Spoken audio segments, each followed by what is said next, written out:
Me llamo Sofía y tengo 31 años. Hace 7 años estaba en una unidad de cuidados intensivos con apendicitis rota y septicemia grave, suplicando a mis propios padres que me avalaran un préstamo médico para salvarme la vida. Se negaron. Mi madre me dijo que estaban al borde de la ruina financiera. Dijo que no podían asumir la carga. Colgaron el teléfono y me dejaron allí. Sobreviví a la infección, pasé años pagando la deuda y creí sinceramente que mi familia no tenía un céntimo. Luego, el mes pasado, estaba ayudándoles a empacar su casa para mudarse y descubrí una caja fuerte de pared sin seguro oculta tras una estantería. Dentro de esa caja fuerte había recibos pagados de un crucero de lujo por el Mediterráneo de 6 semanas. Las fechas de esos recibos coincidían con la semana exacta en que mis órganos fallaban. Pero los billetes de crucero no eran el secreto más oscuro que se escondía en esa caja de metal. Antes de que les cuente qué más encontré, tómense un momento para dar me gusta y suscribirse, pero solo si esta historia les conecta de verdad. Y dejen su ubicación y la hora local en los comentarios. Quiero saber dónde están ahora mismo. Ahora déjenme retroceder 7 años hasta una habitación de hospital en Chicago y el momento en que me di cuenta de que mi existencia tenía un precio. Tenía 24 años. Acababa de conseguir un trabajo de nivel inicial como diseñadora de interfaces de usuario. Mi seguro de salud era básico del tipo que solo cubre chequeos rutinarios y medicamentos baratos. Cuando me golpeó el dolor abdominal un martes por la noche, intenté dormir para superarlo. Para el miércoles por la mañana no podía ponerme de pie. Los médicos de urgencias me llevaron a una sala de escáner y me dieron la noticia. Mi apéndice se había roto días atrás. La infección se estaba extendiendo por mi torrente sanguíneo. Necesitaba cirugía especializada de inmediato para limpiar la septicemia grave.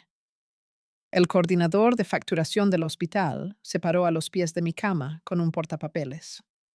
La cobertura básica no sería suficiente. Necesitaban un garante para el saldo restante de $80,000. Mis manos temblaron mientras marcaba el número de casa de mis padres. Richard y Susan vivían en un suburbio de lujo a las afueras de la ciudad, rodeados de césped cuidado y coches importados, aunque se quejaban constantemente del coste de mantener su estilo de vida. Mi madre respondió al tercer tono. Les expliqué la cirugía. Le dije que el médico había dicho que no podría pasar de la noche sin el procedimiento. Les pedí que avalaran los papeles. Su tono no cambió. Su voz llegó por el receptor fría y medida. Sofía, tienes que resolver tus propios problemas. La economía está despiadada ahora mismo. Tu padre y yo nos enfrentamos a la quiebra inminente. No podemos arruinar nuestro futuro para absorber tu deuda. Intenté hablar, pero el monitor junto a mi cama comenzó a sonar una alarma de advertencia rápida. Mi madre no preguntó qué era el sonido. Simplemente dijo adiós y colgó.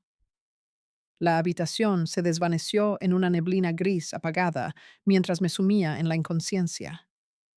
Desperté 4 días después. Un cirujano persistente había luchado contra la administración para que mi caso entrara en un programa de caridad del hospital. Viví. Pasé los siguientes 5 años trabajando en 3 empleos diferentes, diseñando interfaces de día y sirviendo mesas de noche, agotando mi juventud para pagar las facturas médicas residuales. Perdoné a mis padres porque creía sinceramente que la economía los había roto. Estaba acostumbrada a ser la sombra de la familia, pero mi capacidad de resistencia silenciosa se rompió el día que mi madre me entregó una caja de embalaje y me pidió que vaciara su ático. Ese fue el día en que aprendí cómo se veía realmente su ruina financiera. 7 años es mucho tiempo para vivir una mentira. Con 31 años había perfeccionado el arte de ser la hija luchadora. Me senté en mi oficina con vistas al río Chicago, revisando un contrato de interfaz de usuario multimillonario para un banco nacional cuando mi teléfono vibró. Un mensaje de texto de mi madre. Decía: tu padre tiene dolor de espalda otra vez y los precios de los comestibles están fuera de control. Cenaremos sopa enlatada esta noche. Envíanos lo que puedas permitirte. Miré el mensaje, miré la proyección trimestral en mi monitor que mostraba que mi división superaba los márgenes de beneficio en un 20%. Abrí mi aplicación bancaria, transferí $500 a la cuenta conjunta de mis padres y bloqueé mi teléfono. No envié el dinero por culpa. Lo envié como una póliza de seguro.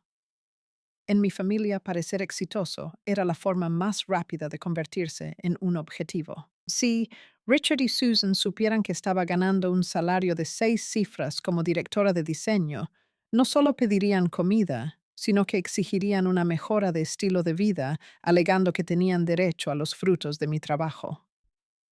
Resoplidos. Así que llevaba blazers de prêt-à-porter, conducía un sedán fiable pero discreto, y les hacía creer que apenas me las arreglaba. Eso los mantenía a distancia. La dinámica cambió abruptamente cuando mi hermana mayor Jessica anunció su compromiso.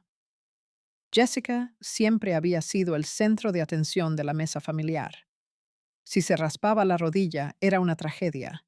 Si yo ganaba un concurso de arte estatal, era una distracción. Su prometido Marcus era todo lo que mis padres ansiaban en un yerno. Era un ingeniero de software senior, un hombre afroamericano agudo y ambicioso, que provenía de un linaje de distinguidos académicos en Atlanta. Marcus era genuino amable y poseía un encanto fácil que hacía que la gente se sintiera atraída por él. También conducía un Tesla impecable e insistía en pagar la cuenta en cada cena familiar. Mis padres lo vieron y reconocieron inmediatamente dos cosas. Primero, era una buena presa. Segundo, su familia tenía dinero. La narrativa de nuestra quiebra inminente desapareció de la noche a la mañana. De repente, Richard y Susan planeaban una boda de $50,000 en un lugar histórico del centro. Cuando les pregunté cómo podían permitirse orquídeas importadas y un cuarteto de cuerda en vivo a las pocas semanas de pedirme dinero para la compra, mi padre no parpadeó. Se ajustó la corbata de seda y dijo: solicitamos un préstamo por dificultades económicas contra la Casa Sofía. Tenemos que sacrificarnos por tu hermana. No podemos permitir que Marcus y sus padres piensen que carecemos de clase. Lo entenderás cuando encuentres marido, aunque realmente deberías esforzarte más en tu apariencia primero. Asentí sin discutir. El verdadero sacrificio resultó ser mi horario de fin de semana. Como supuestamente estaban agotando sus ahorros inexistentes para el lugar, decidieron que no podían permitirse un coordinador de bodas. Ese papel recayó sobre mí, sin paga, sin reconocimiento y muy escrutado. El día de la boda llegó con una energía frenética y asfixiante. El tocador de la novia olía a laca y champán caro. Jessica estaba sentada en el centro de la habitación, envuelta en un vestido de pedrería hecho a medida, rodeada de damas de honor con vestidos de seda rosa a juego. Yo no era dama de honor. Jessica me dijo que la simetría de las fotos se vería afectada si me incluía. Además, probablemente tampoco podría pagar el vestido a juego. En cambio, usé un sencillo vestido de tubo azul marino que compré en rebajas. Pasé la mañana planchando los vestidos de las damas de honor, trayendo café y colocando prendidos a los padrinos, que no se molestaron en aprenderse mi nombre.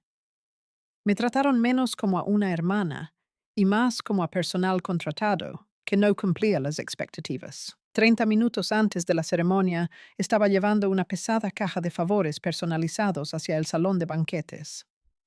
Mi madre me interceptó en el pasillo. Llevaba un vestido plateado de diseñador que costó más que mi primer coche. Agarró mi codo, sus uñas manicuradas, clavándose en mi piel.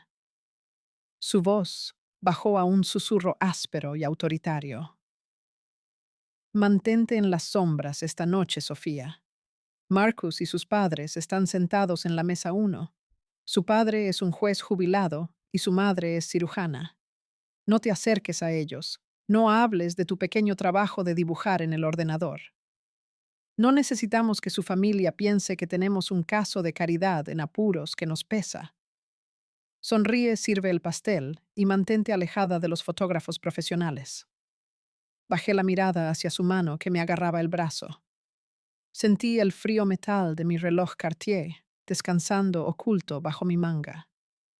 Podría haberle comprado su vestido plateado 10 veces sin mirar mi saldo. En cambio, retiré mi brazo suavemente, forcé una sonrisa tensa y dije, «Por supuesto, mamá, me mantendré alejada». Me retiré a la cocina de catering, encontrando un breve consuelo entre las encimeras de acero inoxidable y el personal de servicio apresurado. Estaba ajustando el plan de asientos cuando las puertas de la cocina se abrieron de golpe. Marcus entró, ajustándose la chaqueta de smoking a medida. Parecía nervioso, pero radiante. Cuando me vio de pie en la esquina con un portapapeles, su sonrisa se desvaneció en una genuina confusión. «Sofía, ¿qué haces aquí atrás? La ceremonia está a punto de empezar. Deberías estar en tu asiento». Forcé una risa ligera, solo asegurándome de que los centros de mesa estén alineados. «Marcus, no te preocupes por mí. Ve a casarte». Marcus no se fue. Se acercó con el ceño fruncido. «Jessica dijo que te ofreciste voluntaria para encargarte de la logística para que tus padres no se estresaran, pero estás sudando. Pareces agotada. Déjame ir a buscar al gerente del banquete. Eres familia no personal». Negué rápidamente con la cabeza. «No, Marcus. Está bien. De verdad». Soltó un largo suspiro pasándose una mano por el pelo corto. «Tus padres son personas increíbles, Sofía. Sé cuánta presión financiera tienen. Richard me apartó la semana pasada y me contó sobre la segunda hipoteca que solicitaron solo para darle este día a Jessica. Les tengo mucho respeto ponerse en un hoyo solo para verla feliz. Planeo pagarles discretamente una vez que Jessica y yo estemos instalados. Les debo eso». Mi sangre se heló. Las palabras resonaron en mi mente. Una segunda hipoteca pagándoles discretamente. Miré a este hombre decente y trabajador, dándome cuenta de que estaba cayendo directamente en una trampa financiera. Mis padres no solo fingían ser ricos para impresionarlo, fingían estar en bancarrota para extorsionarlo. Estaban jugando con su honor y su amor por mi hermana. Una punzada aguda de ira protectora surgió en mi pecho. Abrí la boca lista para decirle que se quedara con su dinero, lista para advertirle que Richard y Susan eran víctimas profesionales. Pero el coordinador del lugar se apresuró a entrar en la cocina, aplaudiendo y anunciando que era hora de que el novio ocupara su lugar. Marcus sonrió, me dio unas palmaditas en el hombro y se apresuró a salir. Me quedé sola en la cocina, el peso de su engaño cayendo sobre mí. Decidí en ese momento que no los dejaría arruinarlo. Solo necesitaba pruebas. La boda pasó en un borrón de sonrisas forzadas y brindis extravagantes. Pasaron 3 meses. Jessica y Marcus se mudaron a una hermosa casa en los suburbios y mis padres continuaron su interminable coro de quejas financieras. Luego llegó la llamada telefónica. Era un martes por la tarde. La voz de Susan era brillante, carente del tono cansado habitual que adoptaba al hablar conmigo. «Sofía, tenemos una noticia maravillosa. Nos mudamos. La casa vieja es demasiado para mantenerla con nuestras deudas. Un asociado de negocios muy generoso de tu padre nos está permitiendo alquilar un espectacular ático en el centro por casi nada. Es una bendición del cielo». Conocía a los asociados de negocios de mi padre. Ninguno de ellos se dedicaba a la caridad. Un ático en el centro de Chicago se alquilaba por miles al mes. Las matemáticas no cuadraban con una familia comiendo sopa enlatada para sobrevivir. Susan no esperó a mis felicitaciones. «Necesitamos que vengas el sábado por la mañana. me ordenó. Los mudanceros se encargarán de los muebles pesados, pero el ático está lleno de polvo y cajas viejas. Jessica y yo tenemos una cita de spa de día completa programada. Marcus nos la regaló para ayudar con el estrés de la mudanza. Necesitas venir a empacar el inventario del ático. Trae tus propias bolsas de basura. Colgó. La mañana del sábado llegó fresca y gris. Conduje hasta la casa en la que crecí, un lugar que no guardaba calidez, solo recuerdos de ser tratada como una ocurrencia tardía. Richard estaba abajo dirigiendo a una cuadrilla de caros mudanceros de guantes blancos. Apenas asintió al verme agitando una mano hacia la estrecha escalera que conducía al espacio del tejado. Subí los crujientes escalones de madera inhalando el aire rancio del ático. Estaba abarrotado, sofocante y forrado con décadas de objetos desechados. Pasé 2 horas sellando cajas de abrigos de invierno viejos y decoraciones navideñas, olvidadas mis manos negras de hollín. Cerca de la pared del fondo oculta tras una pila de alfombras apolilladas, había un pesado armario de roble. Estaba encajado con fuerza en la esquina. Empujé mi peso contra el costado de la madera, tratando de deslizarlo para barrer detrás. El armario gimió y se movió hacia la izquierda. Al moverse una sección del revestimiento de madera barata de la pared detrás de él, se soltó los clavos, se habían oxidado hacía mucho tiempo. Me arrodillé para presionar el panel de nuevo en su lugar. Fue entonces cuando vi el metal gris apagado empotrado en el marco de la pared. Era una caja fuerte digital con teclado oculta a la vista escondida en el único lugar donde sabían que Jessica nunca pondría un pie y donde asumían que yo simplemente limpiaría ciegamente. Miré la caja de metal. Mi padre era un hombre de inmensa arrogancia. Creía que era más listo que nadie, lo que a menudo lo hacía descuidado. Me acerqué y tiré de la pesada manija de acero, esperando resistencia. Hubo un clic agudo. La pesada puerta se abrió con bisagras silenciosas. Ni siquiera se había molestado en cerrarla. Mi pulso latía contra mis costillas mientras alcanzaba el oscuro hueco. No había escrituras ni declaraciones de quiebra, ni documentos de préstamos desesperados. Mis dedos rozaron una carpeta gruesa y pesada de cuero. La saqué a la tenue luz del ático, leyendo la etiqueta nítida pegada en la portada. Gastos personales. Abrí la carpeta y mi percepción de la realidad se hizo añicos en 1000 pedazos. Abrí la pesada cubierta de cuero. La primera funda de plástico contenía un itinerario brillante de una línea de cruceros de lujo. El gran viaje mediterráneo, 6 semanas, Clase Suite. Saqué el recibo metido detrás del folleto. El importe total pagado en su totalidad era de $150,000. Miré la fecha de la transacción. Se procesó un jueves, el mismo jueves que yacía en la cama del hospital, con los órganos fallando, escuchando a mi madre decirme que estaban en quiebra. Mientras mi cuerpo se apagaba por la septicemia, mis padres estaban transfiriendo 6 cifras para reservar una suite con balcón privado y mayordomo personal. La página siguiente contenía recibos de joyerías de alta gama. Un brazalete de diamantes comprado en Roma, un reloj vintage adquirido en Mónaco, billetes de avión en primera clase a Barcelona. Las fechas coincidían perfectamente con mis semanas de recuperación, las semanas que pasé comiendo arroz blanco y trabajando turnos de noche para pagar mis antibióticos. Estaban bebiendo champán sobre el océano mientras yo me asfixiaba bajo la deuda médica. Mis manos no temblaron. No sentí ganas de llorar. La traición era demasiado inmensa para las lágrimas. Ignoró por completo el dolor y se instaló en mi pecho como un nudo frío y duro de claridad. Pasé la página pensando que los recibos de lujo eran lo peor. Me equivocaba. La crueldad de mis padres no se detuvo en el engaño financiero. La sección final de la carpeta contenía documentos legales. El pesado papel con marca de agua se sentía diferente de los folletos de viaje brillantes. Saqué el documento superior de su funda protectora. Era una póliza de seguro de vida. La cantidad de cobertura impresa en la parte superior era de 1,5 millones de dólares. Escaneé hasta la parte asegurada. Era mi nombre, Sofía. Miré a los beneficiarios listados, Richard y Susan.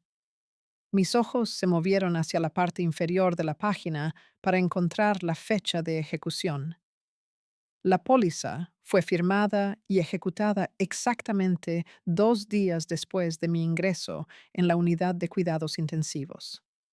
La póliza detallaba un proceso de suscripción acelerada, especializado del tipo que cuesta una prima, pero hace muy pocas preguntas médicas. Sabían que estaba en la UCI. Sabían que la tasa de supervivencia para mi nivel de septicemia estaba disminuyendo a cada hora. Los documentos incluso incluían un apéndice de muerte accidental, como si quisieran cubrir todas sus bases. La línea de firma llevaba la precisa escritura angular de mi padre. La firma de mi madre estaba justo al lado. Habían ejecutado este documento juntos, un frente unido, en el negocio de lucrarse con la muerte de su hija menor. La realidad de lo que tenía en la mano me golpeó con la fuerza de un golpe físico. Mis padres no solo me abandonaron para morir, apostaron por mi muerte. Cuando los médicos les dijeron que no pasaría de la noche, su primer instinto no fue correr a mi lado. Su primer instinto fue llamar a un corredor de seguros. Compraron una póliza de seguro de vida expedita de alto riesgo, esperando obtener un pago de 7 cifras cuando mi corazón dejara de latir. Me quedé en el polvoriento ático, sosteniendo el papel que valoraba mi vida en 1,5 millones de dólares. Me dejaron morir porque mi muerte era más rentable que mi supervivencia. La historia de la quiebra nunca se trató de ocultar su riqueza. Fue una excusa calculada para negarme los $80,000 que necesitaba para la cirugía, asegurando que obtendrían el pago de $1 millón en su lugar. No grité. No rompí los papeles. La ira es ruidosa, pero la venganza requiere un silencio absoluto. Saqué mi teléfono del bolsillo y abrí la cámara.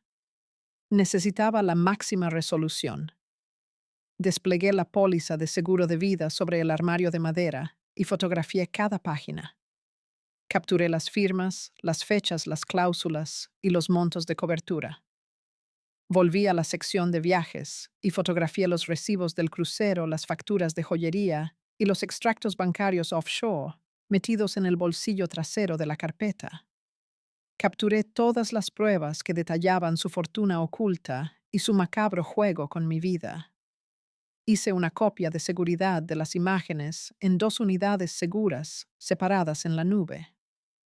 Luego, coloqué cuidadosamente cada documento de vuelta en su funda de plástico exacta.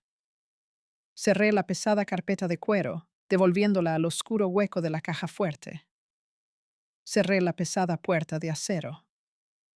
El pestillo hizo clic, guardando sus secretos tal como los encontré. Agarré el borde del armario de roble y lo empujé de nuevo contra la pared, ocultando la caja fuerte detrás del panel suelto. Me quité el polvo de las manos.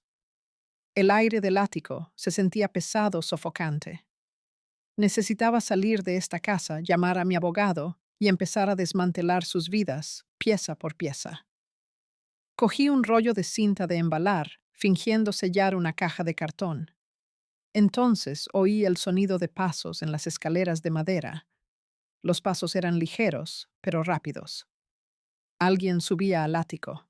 Mis padres debían estar en el spa durante otras 3 horas. Mantuve la espalda hacia las escaleras, agarrando el dispensador de cinta, controlando mi respiración. Los pasos se detuvieron en el rellano superior. Sofía, ¿qué haces? Era mi madre. Susan estaba en el umbral con su abrigo de diseñador, sus ojos yendo de mi ropa polvorienta al pesado armario de roble que acababa de volver a colocar en su sitio. Me giré para mirarla. Mantuve la expresión en blanco, borrando cualquier rastro de la furia fría que ardía en mis venas. Solo empacando los abrigos de invierno, mamá. Dijiste que querías que esta sección estuviera despejada antes de que subieran los mudanceros. Susan se acercó sus tacones, resonando en las tablas expuestas del suelo.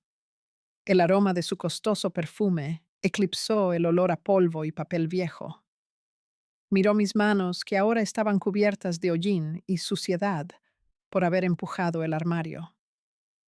Siempre dejas todo hecho un desastre, suspiró apretándose el abrigo contra los hombros para evitar cualquier contacto con la suciedad circundante. Por eso te quería a ti aquí en lugar de a Jessica. Ella tiene una prueba de vestuario para su nuevo vestido esta tarde, y no podía arriesgarme a que se estropeara la manicura. Entrecerró los ojos, adentrándose en la penumbra del ático. Miró el armario luego a mí. Su mirada era aguda, sospechosa. Estás trabajando demasiado cerca de esa pared. ¿Moviste ese armario? No, ya estaba saliendo un poco. Solo intentaba barrer detrás. Me miró fijamente durante un largo momento, buscando en mi rostro cualquier señal de engaño. Después de 12 años de hacerme invisible, sabía exactamente cómo parecer pequeña, obediente y despistada. Su postura se relajó ligeramente, aunque sus ojos permanecieron vigilantes. Deja de barrer. Para eso pagamos a los mudanceros. Baja. Necesito que prepares los sobres para la ceremonia de renovación de votos. ¿Una ceremonia de renovación de votos? La miré procesando lo absurdo de su exigencia. Lo siento. ¿Una renovación de votos? Sí. Tu padre y yo celebramos nuestro 35 aniversario el próximo mes. Será un evento muy íntimo y elegante en el club de campo. Marcus fue lo suficientemente generoso como para ofrecerse a cubrir el depósito del catering, ya que estamos muy escasos de efectivo en este momento. Es una bendición del cielo para esta familia, a diferencia de algunas personas que solo toman. Mi mente corrió de vuelta a la conversación en la cocina de catering. Marcus, sincero y honesto, hablando de pagarles discretamente. Estaba financiando una celebración de su falsa pobreza. Estaba financiando una actuación diseñada para extraer aún más riqueza de su exitosa carrera. La renovación de votos no era una celebración de amor, era una recaudación de fondos. Un atraco meticulosamente planeado, ejecutado a plena vista. Abrió su bolso de diseñador y sacó una pila de invitaciones doradas en relieve. Espero que escribas las direcciones de forma ordenada. Y, Sofía, por favor, asegúrate de comprar algo apropiado para ponerte. Marcus ha invitado a varios de sus colegas de alto perfil. No podemos tenerte apareciendo como si compraras tu ropa en una tienda de descuento. Refleja mal en nosotros. Extendió la pila de invitaciones. Miré su mano manicurada, la mano que había firmado una póliza apostando por mi muerte. Extendí la mano y tomé los sobres. Me aseguraré de que mi escritura sea perfecta, mamá. Y no te preocupes por mi atuendo. Te prometo que usaré algo que coincida con el valor exacto de esta familia. Me ofreció una sonrisa tensa y despectiva y se volvió hacia las escaleras. No tardes demasiado aquí arriba. El polvo es malo para mis senos nasales. Susan desapareció por los escalones. Me quedé en el silencio del ático, agarrando las invitaciones doradas en relieve. Estaban organizando una lujosa fiesta para celebrar su matrimonio, financiada por el yerno al que estaban engañando activamente mientras guardaban una caja fuerte llena de dinero de sangre en las paredes. Querían que me sentara tranquilamente en un rincón y aplaudiera su amor eterno. Miré la invitación superior. Estaba dirigida a uno de los socios comerciales de Marcus. Mis padres estaban usando este evento para establecer contactos para elevar su estatus social, para demostrar a la alta sociedad de Chicago que eran una familia de prestigio y riqueza. Querían una audiencia. Sonreí. No era una sonrisa de alegría. Era la sonrisa de un depredador, dándose cuenta de que la presa acababa de entrar en una jaula y había cerrado la puerta desde dentro. Querían un gran escenario. Querían una multitud. Querían que todos los miraran. Les daría exactamente lo que querían. Me aseguraría de que cada invitado en ese club de campo fuera testigo del verdadero legado de Richard y Susan. Resoplidos. Las invitaciones en mi mano no eran solo pedazos de papel, eran billetes para su ejecución. A la mañana siguiente no fui a trabajar. Conduje directamente al distrito financiero, saltándome los altísimos edificios de cristal, hasta llegar a un edificio de ladrillos discreto. Había pasado toda la noche investigando abogados. No quería un abogado de familia que se especializara en mediaciones amistosas o disputas de herencias estándar. Quería un abogado litigante financiero forense, alguien que desmantelara a los criminales de cuello blanco para ganarse la vida, alguien que pudiera rastrear un solo dólar a través de un laberinto de empresas fantasma y cuentas offshore. Me senté frente a un escritorio de caoba con una mujer llamada Evelyn. No me ofreció café ni falsos consuelos. No preguntó cómo me sentía. Solo me pidió que le mostrara lo que tenía. Coloqué mi tableta sobre el escritorio y pasé las fotografías de alta resolución de los recibos del crucero, los extractos bancarios offshore y la póliza de seguro de vida. Evelyn revisó los documentos en silencio. El único sonido en la habitación era el tic-tac constante de un reloj de pared. Sus ojos escanearon los números, cruzando fechas y firmas, con la rápida precisión mecánica de un depredador que localiza un olor. Cuando finalmente levantó la vista, su expresión era completamente indescifrable. Tu padre no solo está moralmente en bancarrota, Sofía. Está legalmente expuesto. Pero esta cuenta offshore es lo que más me interesa. 2,5 millones de dólares no se materializan de ahorrar en facturas de comestibles o de recortar cupones. ¿De dónde vino el dinero inicial? Le dije que no lo sabía. Asumí que era de las anteriores aventuras empresariales de mi padre antes de que afirmara que todo se había ido a pique. Evelyn negó con la cabeza, golpeando un borde de mi tableta con la uña manicurada. Los hombres que ocultan dinero tan descuidadamente suelen robarlo a alguien cercano. Las personas que construyen riqueza legítima contratan contadores para estructurarla legalmente. Los que la roban la meten en cuentas insulares y ocultan los recibos en una caja fuerte de pared. Pidió el nombre de mi abuelo, mi número de seguridad social y 24 horas para hacer una verificación de antecedentes exhaustiva de la historia financiera de mi familia. Salí de su oficina y conduje a una cafetería tranquila cerca del río. Necesitaba ver a Marcus. Le había enviado un mensaje esa mañana preguntándole si tenía tiempo para un café rápido. Llegó 10 minutos después, todavía con su credencial de seguridad de la empresa de tecnología, luciendo un poco apurado, pero genuinamente feliz de verme. Pidió un café solo y se sentó frente a mí, aflojándose la corbata. Te ves seria, Sofía. Todo bien con los preparativos de la renovación de votos. No me digas que el catering se echó atrás. Lo miré. Marcus era un buen hombre. Era agudo en los negocios, despiadado en las salas de juntas, pero poseía un peligroso punto ciego cuando se trataba de familia. Asumía que todos operaban con la misma decencia fundamental que él. Creía que si amabas a tu familia, la apoyabas sin cuestionar.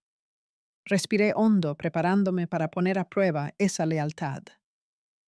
Marcus, necesito hacerte una pregunta directa y necesito que la respondas sin proteger el orgullo de mis padres. ¿Les diste dinero para el ático? Se movió en su asiento. Su comodidad se desvaneció instantáneamente.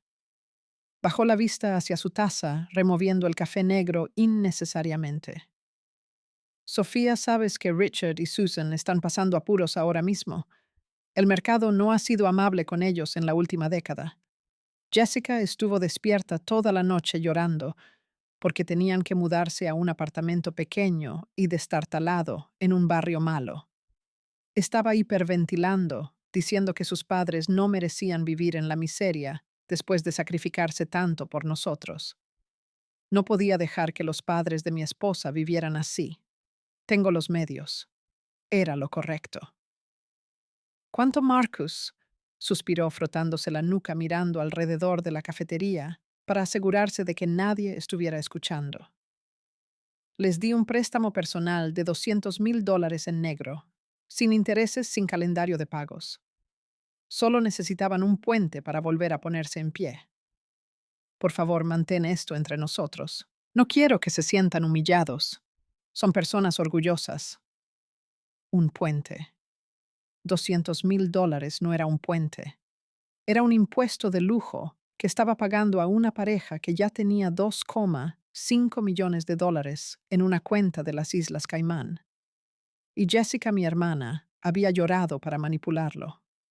Sabía lo del dinero. Jessica siempre había sido la sombra de mi madre, absorbiendo sus métodos, observando cómo extraía recursos de todos a su alrededor. Había armado la generosidad de su propio marido, haciéndose pasar por la hija devastada para financiar el opulento estilo de vida de nuestros padres. Mi pecho se apretó. Podría sacar mi teléfono ahora mismo. Podría mostrarle las fotos. Podría ver cómo se le rompía el corazón en medio de esa cafetería. Pero si se lo contaba en privado, mis padres lo distorsionarían. Le dirían que había fabricado los documentos por celos. Llorarían y jurarían que estaba tratando de arruinar su relación con él. Me pintarían como la hermana menor amargada e inestable que intentaba sabotear el matrimonio de Jessica. Marcus quedaría atrapado en medio obligado a elegir entre su esposa, llorando, y mi evidencia digital. No podía darles la oportunidad de controlar la narrativa. La verdad necesitaba un foco tan brillante que no pudieran proyectar una sola sombra para esconderse. Miré a Marcus directamente a los ojos, enterrando mi ira muy por debajo de un exterior tranquilo. Aprecio que los cuides, Marcus. Eres un buen hombre. No diré una palabra a nadie. Él sonrió visiblemente aliviado. Gracias, Sofía. Sabía que lo entenderías. Ahora somos familia. Tenemos que cuidarnos unos a otros. Miró su reloj, se disculpó por tener que irse corriendo a una reunión de desarrollo y dejó un billete de $20 sobre la mesa para cubrir las bebidas. Lo vi salir sintiendo el pesado peso del secreto que estaba guardando. No estaba protegiendo a mis padres. Estaba protegiendo mi caso. A la tarde siguiente, Evelyn me llamó de vuelta a su oficina. Cuando entré, tenía una gruesa carpeta de manila sobre el centro de su escritorio. No me pidió que me sentara. Tu abuelo falleció cuando tenías 18 años, ¿correcto? Asentí de pie frente a su escritorio. Dejó la casa a mis padres, pero nunca vi un testamento. Me dijeron que murió sin nada más que deudas. Evelyn abrió la carpeta y deslizó una copia de un viejo documento legal hacia mí. No solo dejó la casa, estableció un fideicomiso. Fue estructurado para dividirse por igual entre tú y Jessica cuando cumplieran 25 años. El valor total en el momento de su muerte era de poco más de 1,2 millones. Miré el papel. Mi nombre estaba claramente impreso bajo la sección de beneficiarios. Nunca vi un solo céntimo de este dinero. Tuve que pedir préstamos estudiantiles exorbitantes para pagar mi educación. Tuve que trabajar 3 trabajos agotadores para pagar mis facturas médicas cuando se me rompió el apéndice. Evelyn dio un golpecito a un segundo documento, atrayendo mi atención de nuevo a su escritorio. Eso es porque los fondos fueron drenados cuando cumpliste 20 años. Tus padres falsificaron tu firma para otorgarse a sí mismos el poder notarial total sobre el fideicomiso. Liquidaron los activos y transfirieron el capital a la cuenta offshore que fotografiaste. Robaron tu herencia, Sofía, y luego usaron la ilusión de la pobreza para negarte atención médica vital, esperando que tu muerte produjera 1,5 millones de dólares adicionales de la póliza de seguro. La pura escala de su codicia era difícil de procesar. Fue una campaña intrincada y sostenida de robo y manipulación que abarcó más de una década. Habían robado mi pasado, casi terminado mi presente, y estaban defraudando a mi cuñado para financiar su futuro. ¿Cuáles son nuestras opciones, Evelyn? Se recostó en su silla de cuero alta, apoyando las manos en su escritorio. Ya he redactado una demanda civil por fraude e incumplimiento del deber fiduciario y hurto mayor. La póliza de seguro de vida implica fraude de seguros, dadas las circunstancias de su ejecución y las divulgaciones médicas falsificadas. Puedo presentarlos mañana por la mañana y sus activos serán congelados al mediodía. La policía estará en su puerta por la noche. Miré la demanda redactada. Era letal. Los destruiría legalmente. Pero una victoria silenciosa en los tribunales se sentía insuficiente. Un juez congelando sus activos a puerta cerrada no expondría la profundidad de su engaño a las personas cuyas opiniones valoraban más que las de sus propios hijos. Necesitaban perder su dinero, sí, pero también necesitaban perder sus máscaras. No lo presente todavía, dije. Evelyn levantó una ceja claramente sorprendida. Corres el riesgo de que muevan el capital si sospechan algo. Cada día que esperas es un pasivo. No sospechan nada. Piensan que estoy sentada en casa escribiendo sobres para su ceremonia de renovación de votos. Miré el gran calendario colgado en la pared de Evelyn. La fiesta es en 10 días. Han invitado a 150 de las personas más influyentes de Chicago, socios comerciales de Marcus, miembros del club de campo políticos locales. Quieren subir a un escenario y presentarse como los mártires definitivos que lo sacrificaron todo por su familia. Golpeé con el dedo la carpeta que contenía la evidencia de mi vida arruinada. Quiero que asistas a esa fiesta como mi acompañante. Quiero que la demanda se presente en el momento exacto en que suba a ese escenario. Y necesito que traigas un representante de la División de Investigación Criminal del Servicio de Impuestos Internos, IRS. Los labios de Evelyn se curvaron en una sonrisa lenta y calculadora. Cerró la carpeta con un chasquido satisfactorio. Tengo un vestido de noche muy bonito, Sofía. Haré las llamadas. Pasé los siguientes 10 días actuando como la hija hermosa y abatida.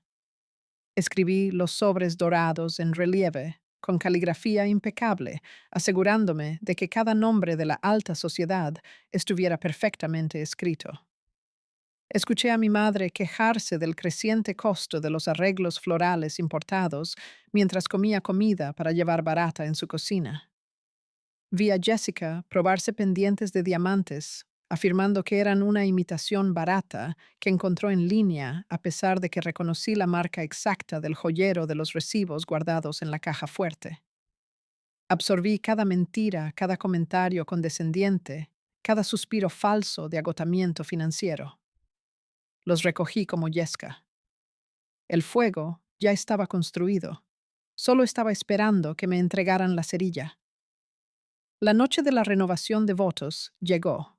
El club de campo era una extensa finca histórica con jardines cuidados y una flota de valet que iban y venían. Conduje mi fiable sedán hasta la entrada, entregando las llaves a un joven valet que miró el coche con leve desdén en comparación con los vehículos de lujo que bordeaban la entrada. Salí al aire fresco de la noche. No llevaba ropa de liquidación de prêt-à-porter. Llevaba un vestido de seda de noche, hecho a medida en verde esmeralda profundo. La tela caía perfectamente proyectando una riqueza discreta e innegable. Llevaba mi reloj Cartier. Llevaba un bolso de diseñador. Caminé por las grandes puertas dobles del salón de baile, la pesada madera cerrándose detrás de mí, y me preparé para quemar mi árbol genealógico hasta los cimientos. Me acerqué al micrófono, el frío metal pesado en mi mano. El salón de baile estaba en completo silencio. 150 pares de ojos me observaban esperando un tributo emotivo al sacrificio duradero de mis padres. Vi a Marcus en la primera fila, ofreciendo un asentimiento de apoyo y aliento. Vi a sus padres, el juez jubilado y la cirujana observando con educado interés. Me giré ligeramente lo suficiente para captar la expresión de mi padre. Richard todavía llevaba su máscara de noble sufrimiento, pero había una leve tensión alrededor de sus ojos. Esperaba que yo interpretara el papel. Necesitaba que validara su historia. Miré a la multitud. Mi voz resonó por el sistema de sonido de última generación, haciendo eco en las lámparas de cristal del techo abovedado. Mi padre habla maravillosamente del sacrificio. Comencé manteniendo mi tono firme y conversacional. Habla de capear tormentas financieras, de perderlo todo, de llevar la pesada carga de mis luchas. Es una historia convincente. Es la historia que le han contado a todos en esta sala. Hice una pausa, dejando que las palabras flotaran en el aire. Hace 7 años tenía 24 años. Estaba en una unidad de cuidados intensivos aquí mismo en Chicago. Mi apéndice se había roto. La septicemia estaba destrozando mi torrente sanguíneo. Los médicos me dijeron que necesitaba un procedimiento quirúrgico de emergencia para limpiar la infección o probablemente moriría antes de la mañana. Mi seguro de salud básico no lo cubriría. El hospital necesitaba un garante para un préstamo médico de $80,000. Un murmullo recorrió las mesas. La gente se inclinó. Esto no era el brindis de aniversario estándar. Llamé a mis padres desde esa cama de hospital. Continué fijando mi mirada en mi madre. Susan estaba a unos metros de distancia en el escenario, su sonrisa empezando a fracturarse. Les rogué que avalaran el préstamo. Les rogué que me ayudaran a salvar mi vida. Y mi madre, que está aquí, me dijo que no. Dijo que estaban al borde de la quiebra inminente. Dijo que la economía los había arruinado y que simplemente no podían asumir mi deuda. Colgaron el teléfono. No vinieron a visitarme. Me dejaron depender de la misericordia de un programa de caridad del hospital para sobrevivir. El silencio en la sala se profundizó. Ya no era educado, era asfixiante. Vi a Marcus bajar la cabeza con el ceño fruncido en confusión. Pasé los siguientes 5 años trabajando 3 trabajos para pagar la deuda médica restante, dije mi voz endureciéndose. Llevaba ropa barata, conducía un coche viejo y les enviaba dinero para la compra porque me enviaron un mensaje diciendo que estaban comiendo sopa enlatada para sobrevivir. Les creí. Creí que estaban rotos. Me giré completamente para mirar a Richard y Susan. Richard dio un paso hacia mí, extendiendo la mano para agarrar el micrófono. Sofía, eso es suficiente. Richard siseó en voz baja, su cara enrojeciendo de un color rojo oscuro y furioso. Estás confundida. Dame el micrófono. Di un paso atrás, sujetando firmemente el micrófono. Los guardias de seguridad que había contratado discretamente ese día se adelantaron desde las puertas traseras, adentrándose en los pasillos. Richard los vio y se paralizó. Hace 2 semanas entré en el ático de mi casa de la infancia para ayudarles a empacar para su mudanza, dije dirigiéndome de nuevo a la audiencia. Encontré un panel suelto detrás de un pesado armario de roble. Y detrás de ese panel encontré una caja fuerte de pared sin seguro. Susan dejó escapar un jadeo agudo e involuntario. Se llevó la mano a la garganta su vestido de diseñador. De repente parecía menos un símbolo de riqueza y más un uniforme de prisionera. Dentro de esa caja fuerte encontré una pesada carpeta de cuero que contenía sus gastos personales. Continué paseando lentamente por el escenario. No había declaraciones de quiebra, no había avisos de ejecución hipotecaria. En cambio, encontré recibos pagados de un crucero de lujo por el Mediterráneo de 6 semanas en una suite con balcón privado. El costo era de $150,000.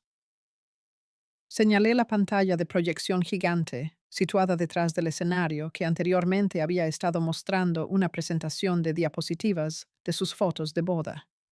Esa misma noche, le había entregado una elegante unidad USB plateada al técnico audiovisual, un joven al que le había dado $500 para que siguiera mis indicaciones exactas. La pantalla parpadeó. Las fotos de la boda desaparecieron. En su lugar, una enorme imagen de alta resolución del recibo del crucero iluminó el salón de baile. Quiero que todos miren la fecha en ese recibo, ordené. La transacción se procesó y se pagó en su totalidad el mismo jueves que yacía en la UCI, escuchando a mi madre decirme que eran demasiado pobres para salvar mi vida. Mientras mis órganos fallaban, estaban transfiriendo 6 cifras para reservar un mayordomo personal en el océano. Estallaron jadeos entre las mesas. Una mujer en la segunda fila se tapó la boca con horror. Marcus se levantó lentamente su silla, raspando ruidosamente contra el suelo de mármol. Miró la pantalla, luego a Jessica. Mi hermana se agarraba al borde de una mesa, su rostro desprovisto de todo color, mirando la evidencia proyectada.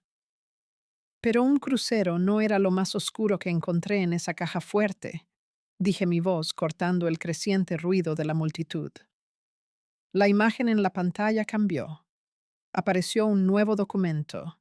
Era la póliza de seguro de vida.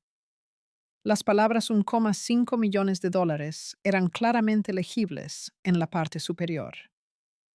Esta es una póliza de seguro de vida expedita de alto riesgo, expliqué la gélida calma de mi voz, contrastando con el creciente caos en la sala. La parte asegurada soy yo.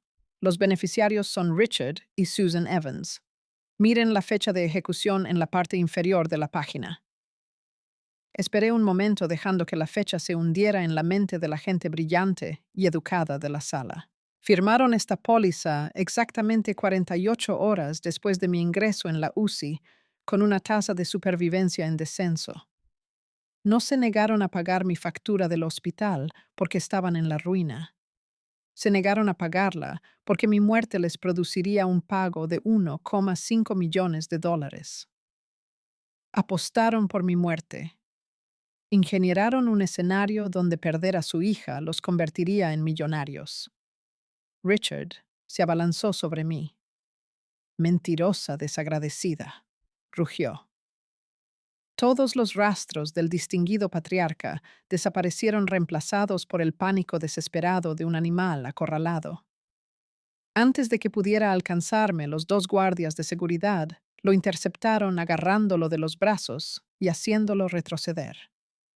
Susan se derrumbó contra el podio llorando histéricamente, exigiendo que alguien apagara la pantalla. La sala era un caos. Los invitados se levantaban cogiendo sus abrigos, murmurando con disgusto. Pero yo no había terminado. Tenía un objetivo más. Caminé hasta el borde del escenario y miré directamente a Marcus. Marcus, dije mi voz, suavizándose solo una fracción, proyectándose claramente sobre el ruido. Eres un hombre de honor. Creíste que estabas ayudando a una familia orgullosa y luchadora. Solicitaste un préstamo personal de $200,000 para financiar su nuevo ático en el centro. Pagaste esta lujosa fiesta esta noche porque Jessica lloró y te dijo que sus padres vivían en la miseria. Marcus permaneció perfectamente inmóvil, sus ojos fijos en los míos. Su mandíbula estaba tan apretada que podía ver un músculo saltando en su mejilla. La pantalla detrás de mí cambió por última vez. Mostraba un extracto de un banco en las Islas Caimán. No necesitaban tu dinero, Marcus. Esta cuenta offshore pertenece a Richard Evans. El saldo actual es de $2,5 millones. Ese dinero es el capital de un fideicomiso que mi abuelo dejó a Jessica y a mí, que Richard y Susan drenaron falsificando mi firma hace 12 años. Han sido millonarios todo este tiempo. Simplemente prefirieron gastar tu dinero en lugar del suyo. Miré a Jessica. Estaba temblando, lágrimas corriendo por su rostro cuidadosamente contorneado. Extendió la mano para tocar el brazo de Marcus. Marcus, por favor. Sollozó Jessica, su voz alta y desesperada. No lo sabía. Juro que no sabía lo del seguro de vida. Marcus no gritó. No armó un escándalo.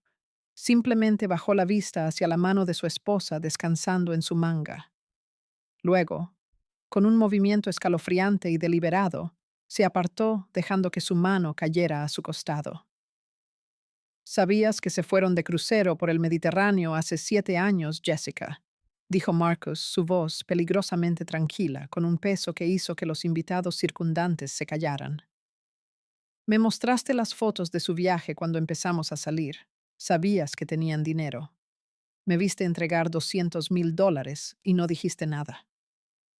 Se apartó de ella. Miró hacia el escenario dándome un solo y respetuoso asentimiento. Luego caminó hacia la salida, ignorando los gritos frenéticos de Jessica mientras se apresuraba a seguirlo. Sus padres, el juez y la cirujana, se levantaron con dignidad silenciosa, recogieron sus pertenencias y siguieron a su hijo fuera de la sala envenenada. La ilusión se hizo añicos por completo.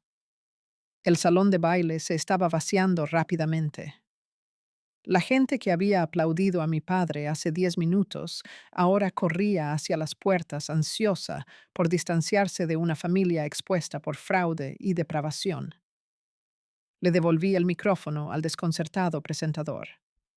Bajé los escalones del escenario y me dirigí a la mesa donde Evelyn y David esperaban. Evelyn levantó su teléfono. La pantalla mostraba una marca de verificación verde de confirmación. «El tribunal ha aceptado la presentación. Sofía», dijo Evelyn, su tono profesional y conciso. «La orden de restricción está activa. Sus cuentas domésticas están congeladas y la solicitud para incautar los activos offshore ha sido transmitida a las autoridades bancarias internacionales».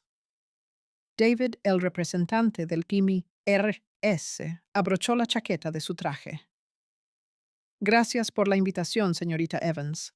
La evidencia documental mostrada esta noche proporciona causa probable suficiente.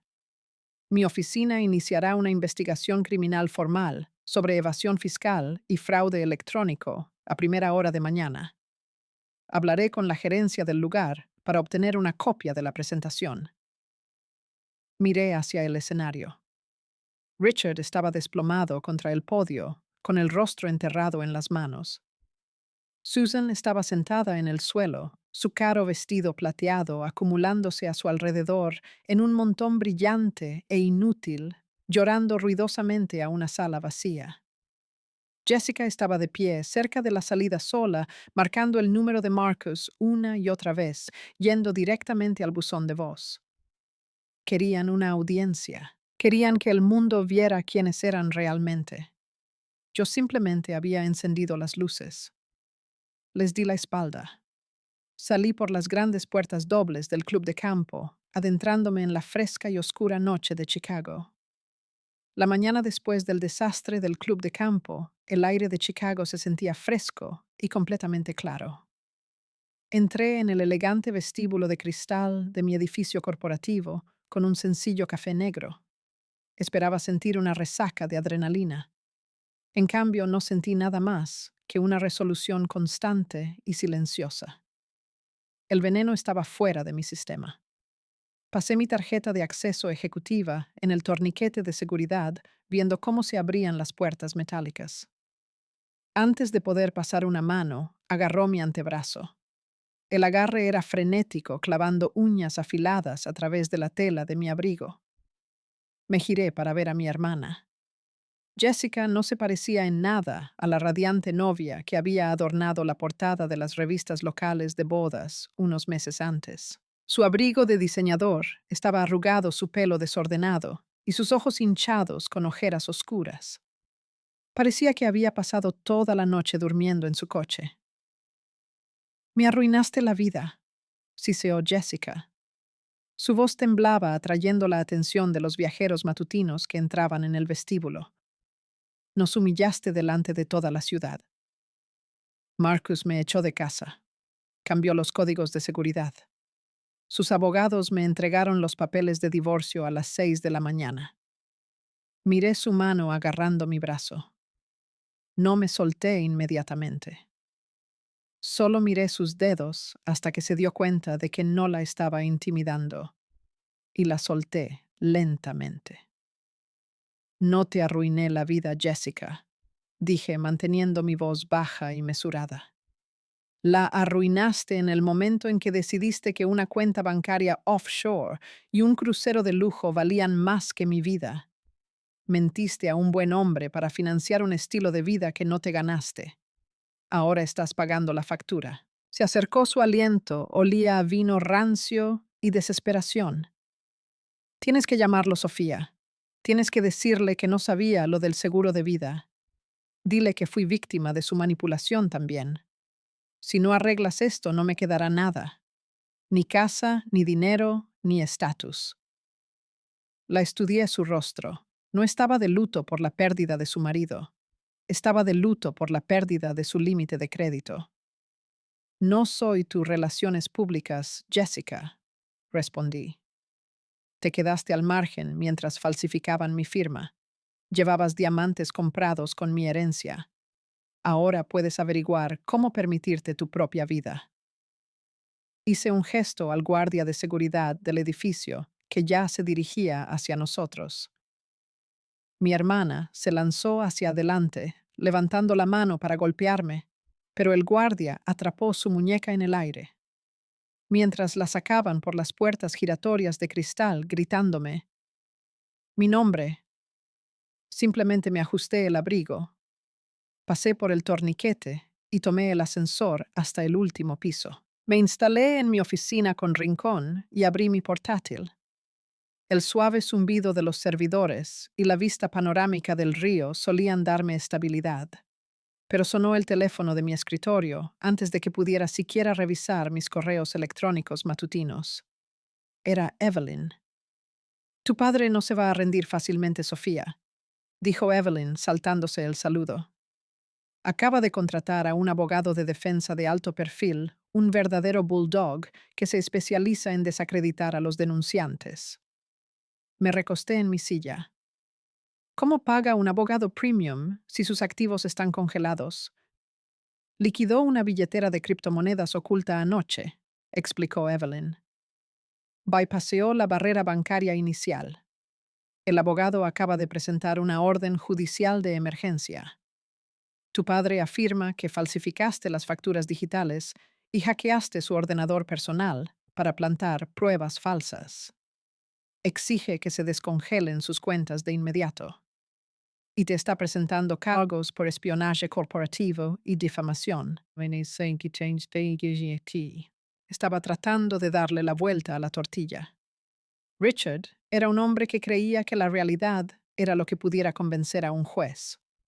Quería atraparme en una declaración, agotar mis finanzas con honorarios legales y forzar un acuerdo. ¿Cuál es nuestro próximo movimiento, Evelyn? Esperamos la audiencia formal, respondió. El IRS ya está auditando sus libros de contabilidad. Está en pánico. Los hombres desesperados cometen errores. Solo quédate en tu oficina y no interactúes con él si intenta hacer contacto. Le di las gracias y colgué el teléfono. Pasé las siguientes 2 horas revisando diseños de interfaz para nuestro último cliente bancario. Estaba concentrada, eficiente y tranquila. Sabía que mi evidencia era sólida. Alrededor del mediodía se oyó un fuerte estruendo en la zona de recepción fuera de mi suite de oficina. Me levanté y caminé hasta la pared de cristal de mi oficina. El escritorio de recepción estaba en caos. La recepcionista se estaba retirando con el teléfono pegado a la oreja. De pie en el centro del piso ejecutivo, con la cara enrojecida y la corbata desabrochada, estaba mi padre. Había logrado colarse a través de las puertas de seguridad de la planta baja. Estaba allí respirando con dificultad, mirando fijamente las filas de oficinas de cristal. No sabía que yo era la directora de diseño. Todavía pensaba que yo era una artista gráfica de bajo nivel que se las arreglaba en un cubículo. ¿Dónde está?, ladró Richard a la aterrorizada recepcionista. Sácala aquí ahora mismo. Abrí la puerta de cristal y salí al espacio abierto. 30 ingenieros y diseñadores dejaron de escribir. El silencio en la habitación se agudizó. Estoy aquí mismo, Richard, dije proyectando mi voz por la habitación. Él me miró fijamente y avanzó furiosamente. Sacó un documento legal arrugado de su bolsillo de la chaqueta y lo estampó sobre una mesa de conferencias cercana. «¿Vas a firmar esta retractación, Sofía?», exigió señalando con un dedo tembloroso el papel. «Vas a firmar una declaración admitiendo que falsifiqué esos documentos porque estabas celosa de tu hermana. Si no la firmas, ahora mismo, iré directamente a la oficina de tu CEO y le diré que eres una ladrona. Le diré que robaste software de la empresa para hackear mis cuentas. Arruinaré tu patética pequeña carrera antes de que se ponga el sol». Se quedó allí con el pecho agitado esperando que me derrumbara. Esperaba a la chica asustada y enferma de 24 años de la cama del hospital. Esperaba que bajaran la cabeza y me sometiera a su autoridad para salvar mi trabajo. Caminé hacia la mesa de conferencias. Cogí el documento. Miré la jerga legal, el intento desesperado de borrar sus crímenes. No lo rompí.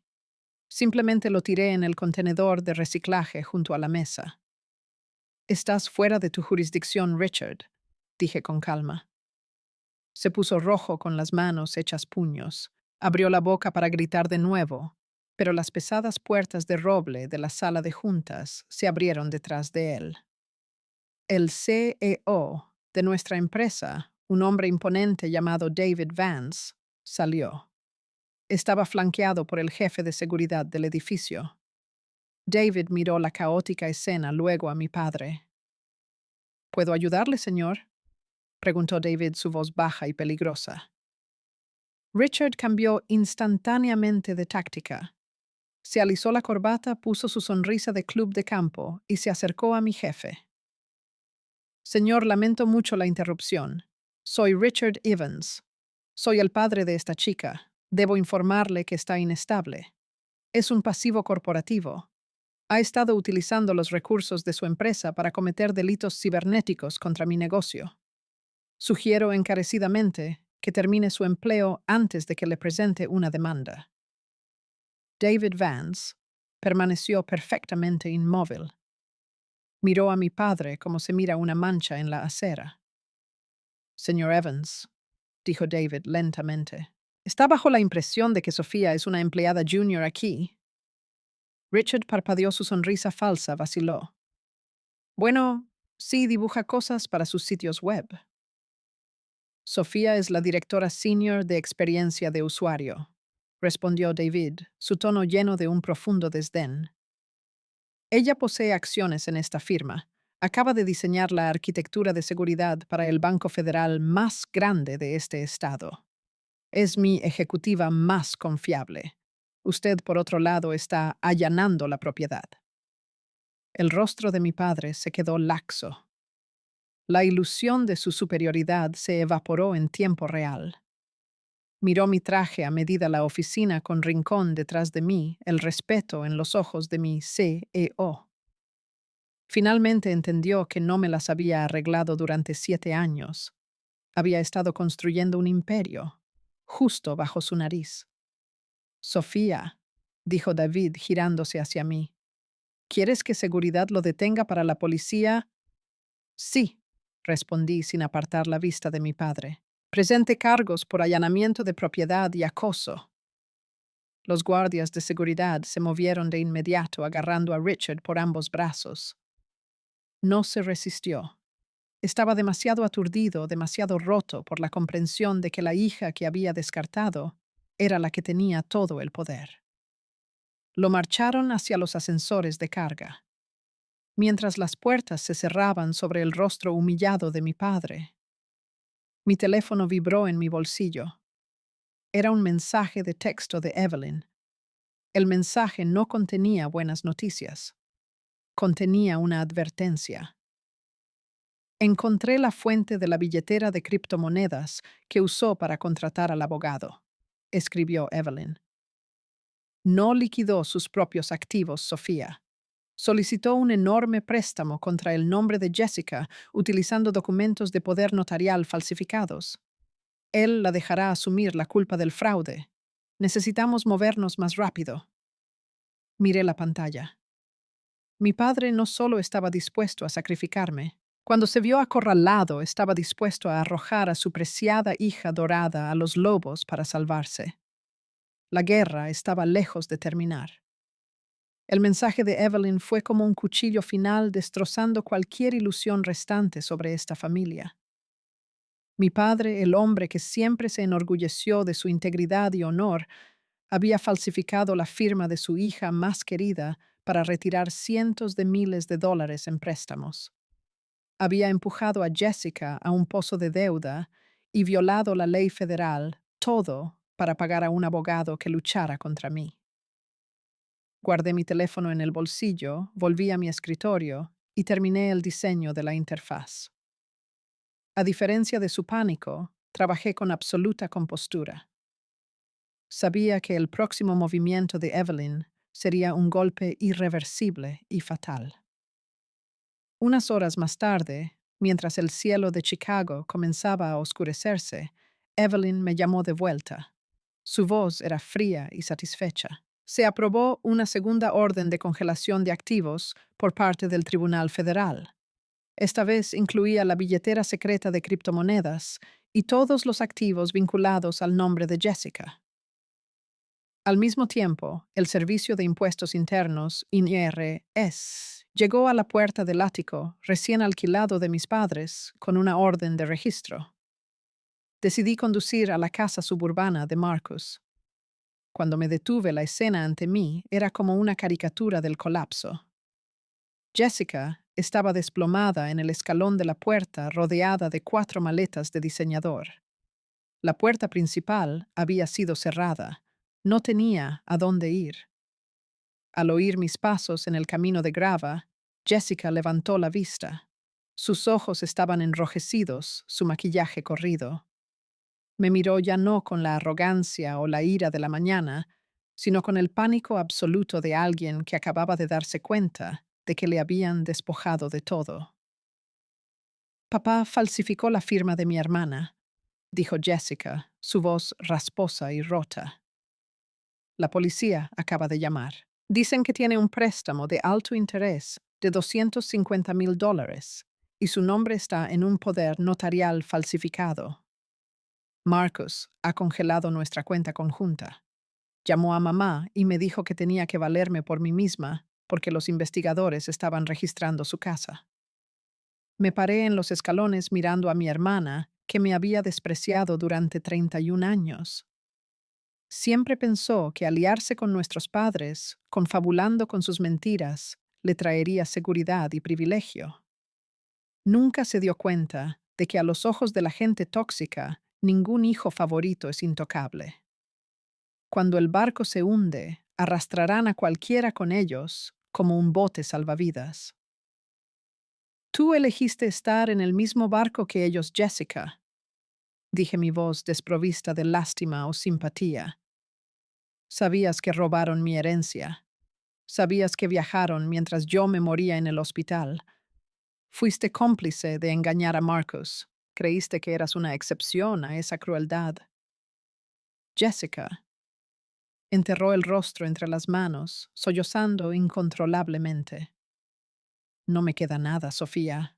Puedes decirle a tu abogado que retire la denuncia. Por favor, testificaré contra ellos en el tribunal. Diré todo lo que quieras. La traición ocurrió tan fácilmente. Hace solo 12 horas ella me llamaba destructora de la familia. Ahora está dispuesta a vender a sus padres para salirse con la suya. Esa es la naturaleza de la familia a la que una vez desesperadamente quise pertenecer. Tu abogada no te tiene como objetivo a ti, respondí, dándome la vuelta y caminando hacia mi coche. Pero la ley sí. Buena suerte con tu investigación, Jessica. Nunca me vuelvas a llamar. Me alejé dejándola allí sentada, llorando entre maletas vacías. Esa fue la última vez que vi a mi hermana fuera de un tribunal. Los siguientes 3 meses fueron una cadena irreparable de colapso para Richard y Susan. El caro abogado que mi padre había contratado se retiró inmediatamente del caso al descubrir que sus honorarios se originaban en fraude de crédito. Sin una representación legal poderosa, mis padres enfrentaron la ira del sistema de justicia. Las investigaciones de delitos financieros, INTACE y F, descubrieron toda su red de transferencia de dinero. Los 2,5 millones de dólares en cuentas offshore fueron completamente confiscados. El tribunal dictaminó que me devolviera el principal de la herencia más intereses de penalización. Marcus, con la ayuda del equipo legal de su familia, recuperó con éxito los $200,000 de los que había sido defraudado. Finalizó el divorcio y borró todos los rastros del nombre de Jessica. Una mañana de viernes recibí un correo electrónico de una dirección desconocida. La línea de asunto eran solo 3 palabras. Por favor, mi niña. Abrí la carta. Era de mi madre Susan. Escribió en los términos más patéticos, describiendo cómo vivían en un motel destartalado sin dinero para comer, y cómo mi padre estaba a punto de enfrentar una sentencia de prisión de 5 años por fraude fiduciario y evasión fiscal. Me recordó la maternidad, mi infancia, y me suplicó que escribiera una carta al juez pidiendo clemencia. Prometió cambiar, prometió enmendarse. Terminé de leer la carta. No sentí ni ira ni angustia, solo sentí vacío. Las disculpas pronunciadas bajo la presión de la prisión no eran un remordimiento genuino, eran solo un último intento de manipular a alguien. Hice clic en el icono de la papelera, eliminé la carta sin responder. Configuré un filtro para bloquear todos los correos electrónicos que contuvieran su nombre. Luego cerré mi portátil, cogí mi café caliente y caminé hacia las ventanas del suelo al techo de mi lujoso apartamento. El brillante sol bañaba la ciudad de Chicago. Miré hacia las bulliciosas multitudes de abajo, sintiendo una paz absoluta extenderse por mi pecho. No más mentiras, no más cargas financieras ilusorias, no más la sombra de una familia que siempre intentaba arrastrarme hacia abajo para poder elevarse más. Ha pasado un año desde esa noche en el club de campo. Ahora soy socia senior en una empresa de diseño. Utilicé parte de mi dinero heredado para establecer un fondo de becas para estudiantes que luchan con gastos médicos de emergencia. Tengo amigos maravillosos, colegas que me respetan y una vida que he construido enteramente para mí. En psicología existe el concepto de amor condicional. Es cuando una familia solo te ama, cuando obedientemente interpretas el papel que te asignan, incluso si ese papel es deprimente o destructivo. Pasé demasiados años creyendo que si me esforzaba un poco más, era un poco más obediente. Aguantaba un poco más, eventualmente me amarían. Pero la verdad es que hay personas que nunca saben amar a nadie más que a sí mismas. No puedes sanar a personas que disfrutan haciéndote daño. El perdón no significa que tengas que abrir la puerta para que vuelvan y arruinen tu vida. Los límites no son muros fríos. Son puertas sobre las que tienes la llave. Tienes derecho a decidir quién tiene permitido entrar y quién debe permanecer fuera para siempre. Si estás viendo este video y también eres un chivo expiatorio en tu propia familia, quiero que escuches esto claramente. No les debes tu salud. No les debes tu futuro. Y absolutamente no les debes tu vida. Construye tu fuerza en silencio. Recopila pruebas si es necesario. Y cuando llegue el momento, sal de las sombras.